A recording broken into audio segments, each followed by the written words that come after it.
Et on parle du coût de la vie étudiante qui a augmenté de plus de 800 € en un an. Alerte l'UNEF. On est en ligne avec Anis Hamidi, secrétaire générale du syndicat étudiant. Bonjour Anis Hamidi. Bonjour. Merci. C'est Ania. Pardon, Ania. Ah bah voilà, écoutez, je corrige tout de suite. Merci d'être avec nous. Alors pour les étudiants, la hausse du coût de la vie est 2 fois plus importante qu'en 2024 selon votre rapport. En cause, et on va détailler la progression des prix des loyers, des transports ou encore des frais d'inscription universitaires. Et là encore, vous dénoncez des promesses présidentielles non tenues en matière notamment de logement.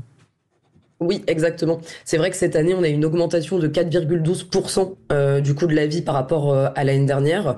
Nous, à l'UNEF, dans notre enquête, on prend en compte les logements, les transports, mais aussi l'ensemble des dépenses quotidiennes d'un étudiant, comme l'alimentation, le gaz, l'électricité, les frais d'inscription, l'ensemble des coûts fixes qu'un étudiant a besoin pour pouvoir vivre convenablement. Et c'est vrai que cette année, on a une augmentation qui est quand même particulièrement haute. Et c'est vrai que oui, on dénonce effectivement une augmentation des logements, que ce soit dans le parc privé, mais aussi dans les logements sociaux étudiants du Crous qui ont augmenté cette année. Ouais, c'est ça. Sachant que les logements sociaux des Crous, il y a très peu d'étudiants qui ont accès. Exactement. Aujourd'hui, on est quand même à presque moins de 6% des étudiants qui ont accès à un logement Crous, ce qui reste quand même extrêmement bas. Et c'est aussi avec les augmentations des loyers dans le privé qu'on a une telle augmentation, parce que ça concerne quand même beaucoup plus d'étudiants. D'où le fait de demander toujours et encore une réforme du système boursier.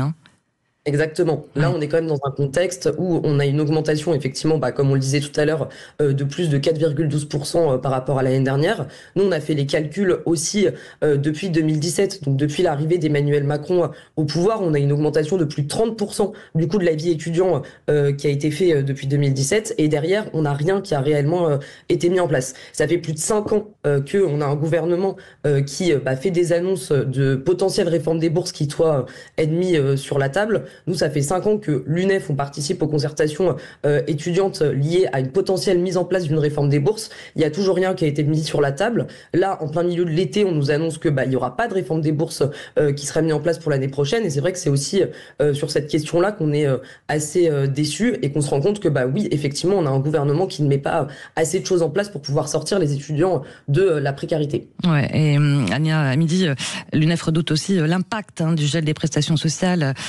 décrété par le gouvernement pour 2026, notamment sur le coût de la vie étudiante aussi. Exactement. Là, on a eu quand même des annonces qui ont été faites du Premier ministre sur un gel de ces prestations sociales-là. Je pense notamment à la question des APL qui sont censés aussi pouvoir augmenter selon les décisions qui peuvent être prises. Là, on a quand même un coût de la vie qui augmente et derrière, on va avoir ni les bourses, ni les APL, ni aucune autre aide sociale qui vont pouvoir être augmentées. Et c'est vrai que ça va contribuer effectivement à précariser l'ensemble des étudiants sur cette année scolaire-là, mais aussi à plus long terme. Ouais. Dans votre rapport, vous dénoncez aussi l'augmentation des frais d'inscription universitaire et la fameuse contribution de vie étudiante et de campus, la CVEC, qui est obligatoire pour les étudiants depuis 2018. Exactement. Ça va faire depuis 2018 qu'on a eu la mise en place de la CVEC. Pour nous, c'est ce qu'on appelle une taxe étudiante. Donc, c'est quelque chose qui a été mis en place par le gouvernement pour pouvoir pallier au désinvestissement de l'État dans les universités. Et aujourd'hui, on demande aux étudiants, à une grande partie des étudiants, de payer ce désinvestissement de l'État. Et c'est vrai que chaque année, malheureusement, ça augmente. Et nous, on le sait, depuis la mise en place de cette CVEC, on a notamment une augmentation de plus de 18% qui a été mise en place. Et c'est quelque chose qu'on regrette de façon générale. Des investissements qui fragilisent les universités et ce qu'on voit dans votre enquête aussi, c'est l'explosion du coût des formations privées dans l'enseignement supérieur qui ont forcément un coût et forcément sélection sociale aussi. Exactement. Là, ça va faire depuis maintenant plusieurs années, notamment avec la mise en place de Parcoursup et de mon master, où on a une explosion des étudiants qui arrivent dans le privé. Là, notamment, depuis cette année, on a quand même des formations qui sont mises en place sur Parcoursup.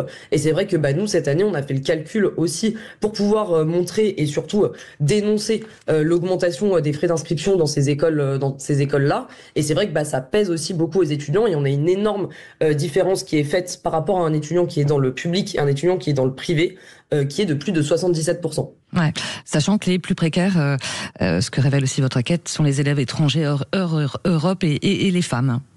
Exactement, exactement. Les publics les plus précaires et les plus touchés par l'augmentation du coût de la vie, ça reste les étudiants étrangers, parce que augmentation aussi des frais d'inscription qui sont quand même multipliés par plus de 16% pour les étudiants étrangers. On a évidemment les femmes avec la taxe rose et la précarité menstruelle qui est effectivement de plus en plus forte. Mais plus largement, oui, effectivement, on a des publics qui sont de plus en plus touchés par cette augmentation du coût de la vie et des écarts qui se creusent de plus en plus forts. Pour terminer, Ania Midi, encore et toujours, l'UNEF demande et plaide pour cette fameuse allocation d'autonomie universelle. C'est à mon avis, ça sera peut-être très, très compliqué encore une fois pour la rentrée. Exactement. Oui, nous, de toute façon, ce qu'on dit au gouvernement, c'est que là, à court terme, il faut qu'il y ait une mise en place d'une réforme des bourses qui soit faite. Nous, on reste quand même extrêmement alarmés par la non prise en charge du gouvernement vis-à-vis de cette potentielle réforme des bourses. Nous, on demande à moyen terme une augmentation du nombre de boursiers, mais aussi du montant des bourses allouées à l'ensemble des étudiants. Et oui, évidemment, à plus long terme, la mise en place d'une allocation d'autonomie qui sera calculée sur le profil des étudiants et puis leur situation familiale, qui permettrait aux étudiants de sortir de la précarité.